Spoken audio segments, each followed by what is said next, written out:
जानकारी के मुताबिक नागपुर के नतुली थाना क्षेत्र में चोरी के मामले में पुलिस ने कार्रवाई करते हुए रिकॉर्ड दर्ज आरोपी सूरज बाबूराव पाढ़े को गिरफ्तार किया है। पुलिस के अनुसार आरोपी ने अजनी चौक स्थित पुष्पम बार एंड रेस्टोरेंट में कुछ समय मैनेजर के तौर पर काम किया था। काम के दौरान आरोपी ने कथित तौर पर काउंटर के करीब 52,000 रुपए की नकदी चोरी कर फरार हो गया। घटना के बाद पुलिस ने मामला दर्ज कर आरोपी की तलाश शुरू की, लेकिन आरोपी लगातार अपनी लोकेशन और ठिकाने बदलता था, जिसके चलते पुलिस के लिए उसे पकड़ना चुनौती बना हुआ था।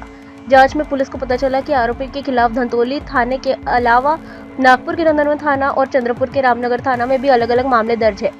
पुलिस के मुताबिक आरोपी इन मामलों में भी फरार चल रहा था और पिछले करीब 8 महीनों से पुलिस को चकमा दे रहा था। पुलिस ने गुप्त सूचना और तकनीकी जांच के आधार पर आरोपी का पता लगाया और उसे हिरासत में लेकर पूछताछ शुरू की। पुलिस का कहना है कि आरोपी पैसों के लिए चोरी करता था और पुलिस से बचने के लिए लगातार जगह बदलता था।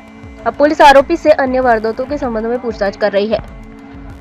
दिनांक 12/6/26 रोजी फिर्यादी प्रकाश देवानंद लारोकर यांनी तक्रार दिली की त्यांचे अजनी येथील पुष्पम बार अँड रेस्टॉरंटमध्ये मॅनेजर म्हणून कामावर ठेवलेला सूरज बाबूराव वाडावी राहणार चंद्रपूर हा दिनांक 3/5/26 रोजी बारच्या गल्ल्यातील 51,800 रुपये घेऊन चोरी करून पळून गेला होता अशी तक्रार दिली। त्यावरून गुन्हा दाखल करण्यात आला।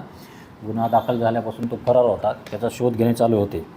तो वारंवार आपले लोकेशन बदलत होता। तरी त्या गोपनीय माहितीच्या आधारे त्याचे मोबाईल व तांत्रिक पद्धतीच्या आधारावर त्याचा शोध घेऊन त्याला अटक करण्यात आली असून त्याच्यावर यापूर्वी पोलीस स्टेशन नंदनवन नागपूर शहर येथे अपराध क्रमांक 246/26 कलम 306 तसेच पोलीस स्टेशन रामनगर चंद्रपूर येथे अपराध क्रमांक 1012/25 कलम 318 351 प्रमाणे गुन्हा दाखल असल्याचे निष्पन्न झालेले आहे।